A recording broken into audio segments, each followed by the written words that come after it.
ദേശീയ പുരസ്കാര നിറവിൽ കൊടക്കാട് നാരായണൻ മാസ്റ്റർ. വിദ്യാഭ്യാസപരമായി പിന്നാക്കം നിൽക്കുന്ന കാസർഗോഡ് ജില്ലയിൽ നാരായണൻ മാസ്റ്ററുടെ ആശയങ്ങൾ മറ്റു വിദ്യാലയങ്ങൾക്ക് കൂടി മാതൃകയാണ്.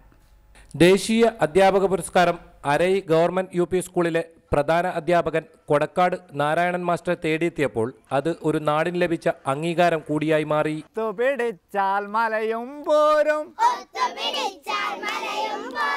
ഒത്തില്ലെങ്കിൽ മലർന്നു വീഴും.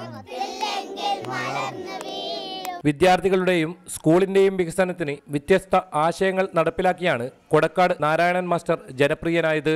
നാരായണൻ മാസ്റ്ററുടെ പഠനോദ്യാനം പദ്ധതി പിന്നീട് ദേശീയ വിദ്യാഭ്യാസ നയത്തിൽ പോലും ഉൾപ്പെടുത്തി. നമ്മൾ ഓരോ ഗ്രാമീണ വിദ്യാലയം നടത്തിക്കൊണ്ടിരിക്കുന്ന പ്രവർത്തനങ്ങൾ സംസ്ഥാനത്ത് മാത്രമല്ല ഇന്ത്യയിലൊട്ടാകെയുള്ള വിദ്യാലയങ്ങളുടെ പുരോഗതിക്ക് വേണ്ടി പ്രയോജനപ്പെടുത്തണം. അരയിലെ ഒരുമ എന്ന പദ്ധതിയിലൂടെ ഇപ്പോൾ സാമൂഹ്യ പ്രവർത്തനത്തിനും തുടക്കം കുറിച്ചിരിക്കുകയാണ് നാരായണൻ മാസ്റ്റർ. വിദ്യാർത്ഥികളുടെ പങ്കാളിത്തത്തോടെയുള്ള ജനക്ഷേമ പദ്ധതിയാണ് ഇതിലൂടെ ലക്ഷ്യമിടുന്നത്.